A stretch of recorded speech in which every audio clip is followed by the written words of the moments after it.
Good morning guys, good morning. म चाहिँ हाल मलेसियाबाट बोल्दै अनि हाम्रो यो चाइनाबाट आएको ड्राई फ्लावर राइस छ। भर्खरै मैले ओपन गरेर जस्ट म यसलाई फुलाउने काम गर्दैछु। यो चाहिँ सुकेको हुन्छ आउँदाखेरि अनि यसलाई चाहिँ यता इरिस्टिट गरेर के गरेर हाम्रोतिर तपाईँको यसलाई कपाल स्टिट गराउने म काम गर्छु होइन। यहाँतिर चाहिँ फुलमा काम गर्ने रहेछ, फुलहरूमा ड्राई फ्रुटहरूमा काम हुने रहेछ होइन।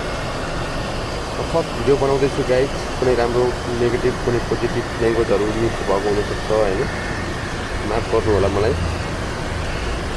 के कस्तो लाग्छ हजुरहरूले बरु कमेन्ट गरिदिनु होला है। फर्स्ट भिडियो बनाउनु लाग्छु भनौँ न, फर्स्ट भिडियो बनाउनु लाग्छु गाइज। अब कुनै नेगेटिभ कुनै पोजिटिभ ल्याङ्ग्वेजहरू मिक्स भएको होला माफ गरिदिनुहोस्। र म त्यो सँगसँगै मेरो सबै साथीहरूलाई यसो सेयर पनि गरिदिनु होला। मलेसियामा यसरी चाहिँ यहाँ फुल ड्राई गर्ने रहेछ भनेर चाहिँ सबै साथीहरूलाई, आफ्नो साथीहरूलाई यसो सब्सक्राइबहरू गरिदिनु पऱ्यो, यसो सेयरहरू गरिदिनु पऱ्यो है गाइज। हस् त, नमस्ते गाइज।